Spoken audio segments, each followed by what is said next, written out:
Marcelino Bread and Wine.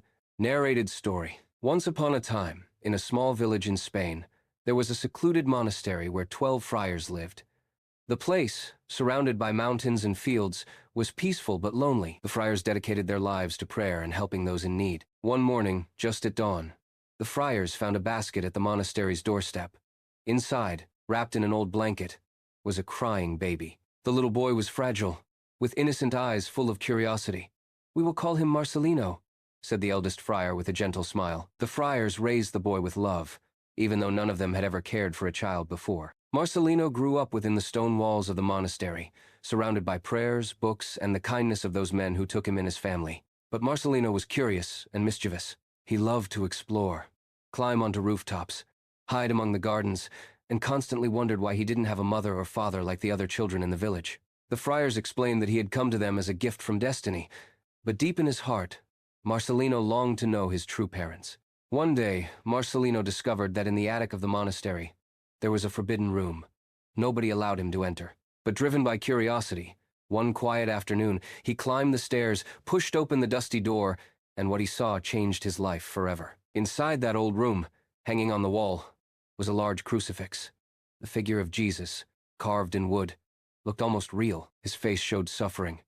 His eyes were closed, his hands and feet nailed to the cross. Marcelino felt great sorrow for this man, who somehow filled him with peace and tenderness. From that day on, Marcelino secretly visited the attic. He would talk to Jesus, share his adventures, and bring him bread and wine from the friars' dining hall. Marcelino thought that this man nailed to the cross must be hungry and thirsty. One afternoon, as he entered, he saw Jesus' lips move. At first, Marcelino thought he was dreaming, but soon he heard a gentle voice say, "Thank you, Marcelino. You have been very kind to me." With wide eyes, Marcelino approached and asked, "Are you hungry, Lord?" Jesus nodded. Marcelino offered him bread and wine, and in that moment, something miraculous happened. Jesus came to life, accepted the bread and wine, and smiled at the boy. From then on, Marcelino visited Jesus every afternoon, sharing his food, his dreams, and his greatest wish to meet his mother. Jesus, with a loving gaze, promised, "Very soon, Marcelino. You will see her very soon." Days passed, and the friars noticed that Marcelino had become quieter, more thoughtful, and weaker. Though Marcelino insisted he felt fine, deep inside, he knew something extraordinary was about to happen. One morning, the friars found him asleep in the attic beside the crucifix.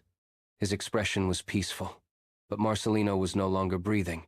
His small heart had stopped. The friars wept for his passing, but understood that Marcelino's greatest wish had come true. In his final moments, Jesus had taken him to heaven, where he finally met his mother, his father, and found eternal peace. Since then, the monastery remembers Marcelino as the pure-hearted boy who shared his bread and wine with Jesus, and whose innocence touched everyone's heart. And so, his story lives on, reminding us that love and kindness always find their way, even in the most unexpected places. The end.